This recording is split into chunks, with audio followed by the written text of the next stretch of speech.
research, getting back to that just for a minute,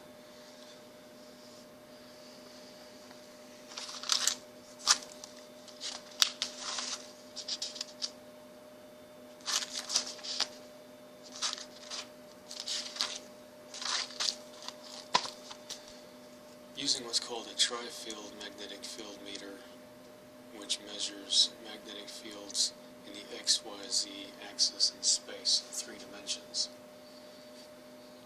So you can use this meter and get a reading of a magnetic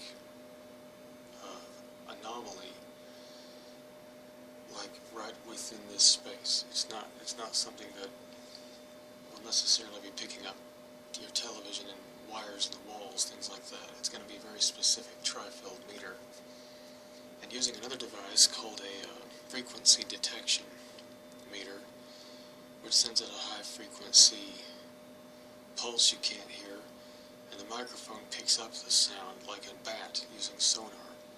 The theory there that other researchers using their device believe ghosts have a very high frequency energy that even gives off a sound, in fact, that we can't hear, and it's a solid mass.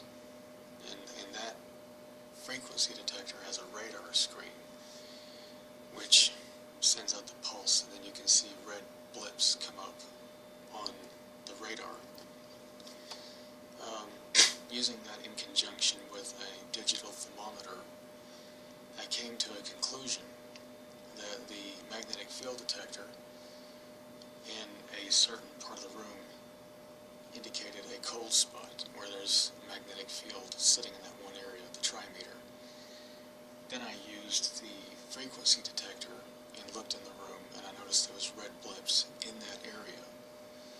Then I used the digital thermometer, and I discovered the temperature had dropped in that specific area of specific space. And what's more interesting is that these fields, these red blips on the radar, are moving around. I then asked this person if you could move towards me, and the red blip moved towards me. And the trimeter also showed this, confirmed it was there. This dispels this myth about the afterlife, that the afterlife is like peanut butter or mayonnaise that we just spread out thinly and become a part of water or some mass. That's not true. It'd be more like the peanuts, stay individual peanuts. We don't lose our cohesiveness. Biomimetic energy entities. We become a corporeal, just as we're now. You know where I'm sitting in this video, from here or here, in the XYZ three-dimensional axis. If you know I'm here, here, or here, that comes up in your senses. You know this. You can measure this. This is where I'm at. When we die, apparently, we maintain that corporeal form, but in an energy. We don't become spread out like a gas or a cloud and join in a massive wavy clouds. That's a myth. It's a perpetuated myth through Hollywood, like the movie Powder, where this boy in the 1990s was white-skinned, and he said that when you die, you all become a mass of energy and spread out everywhere. That's Hollywood myth.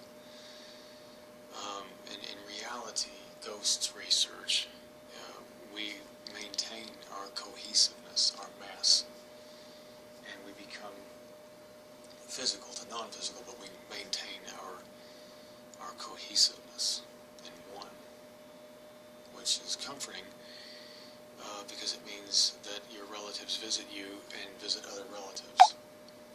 Now, they may also have the ability to move through space-time in ways we can't, and perhaps they're visiting them simultaneous to visiting us. They may be in the afterlife, they've ascended. This whole concept of moving on, I think, is gotten a little mixed up. There seems to be a suggestion that they can go there and come back again. This idea that they go there and they can't come back or have no reason to come back. And it's all this, well, it's called the unfinished business issue. Then it starts to suggest that the afterlife loved ones are suffering from some kind of a mental illness or autism, that they're brain damaged and don't understand things anymore. They don't, I can move on. I don't feel a connection to you now. This is wrong. This is wrong. According to my research, not only do they maintain the bodies, a physical body, but in an energy state, we also maintain our consciousness as we have now. We have all our experiences, knowledge, and remember everything. And we are able to make decisions and choices and live as we did in life. And thus we are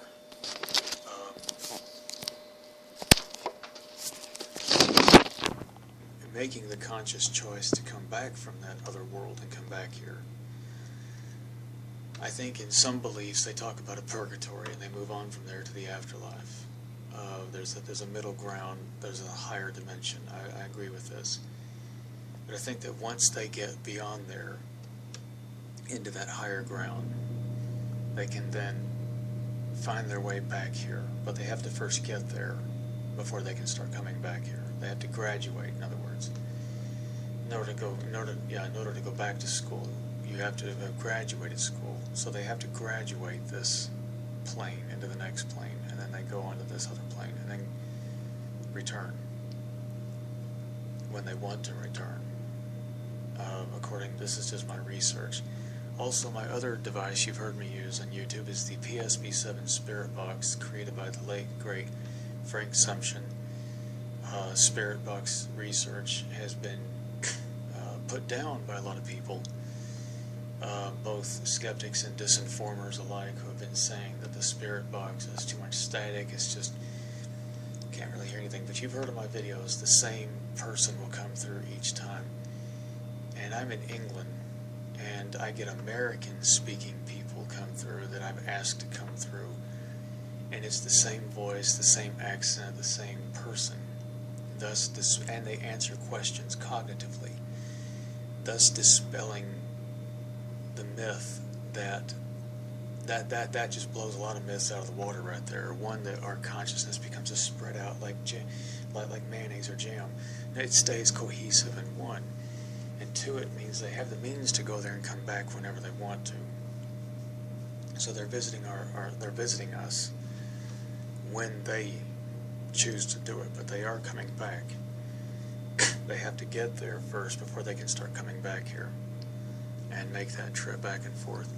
I think people that haven't crossed over to do this and then come back get stuck in buildings, houses, battlefields. Maybe they get stuck in a hospital. They can't, in other words, they haunt a building because they can't leave that location in three dimensions in XYZ axis. They can't get out of that location, so they're there. Once they graduate beyond that plane to the next plane, it's as if they're given a sort of a stargate. They can come back through portals. They can come back and visit anyone on planet Earth at any time. But that means having to come out of that one area that they seem to be stuck in or feel the need to have to maintain that connection with. There may be memories in a building, so some go back and come back again and visit that building all the time because it's what they choose to do. So this research is pretty incredible. It does dispel a lot of myths about the afterlife. It's very exciting stuff. It's not pseudoscience. These are quantifiable scientific instruments that are measuring sonic fields as well as magnetic fields. The SP7 box, as you know in my research, is potentially, and in theory, in physics, is cracking through the veil of the speed of light into another dimensions and speaking to them directly, or perhaps even in the room here. There's the Uvalu box.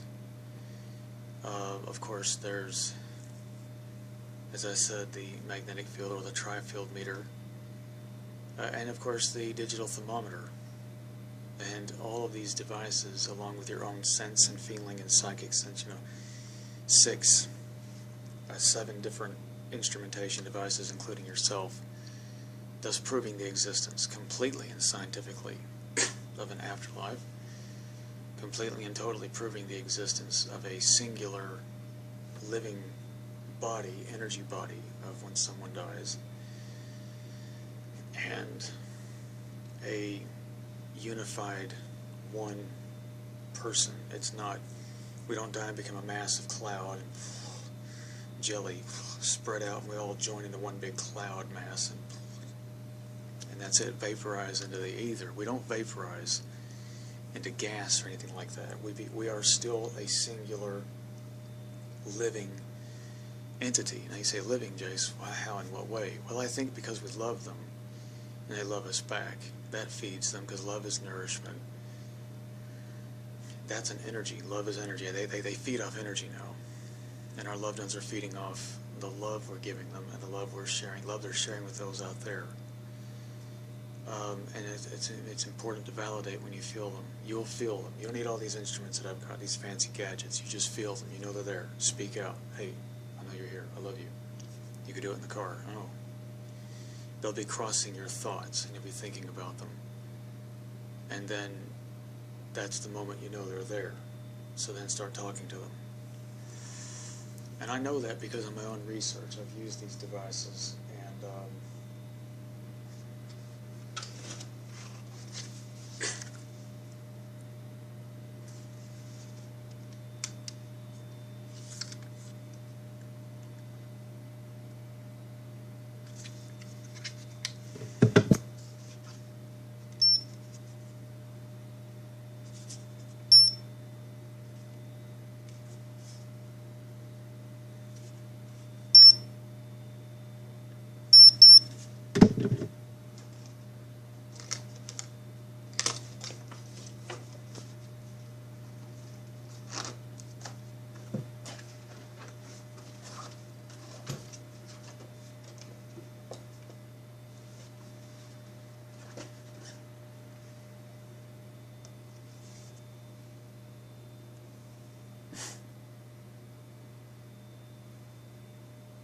and that's just some of the gadgets I have. That's a few.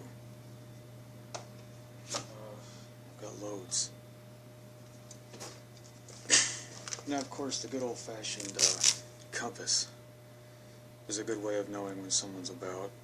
Line it up with north, let it sit still, and if it moves about, then they're moving it.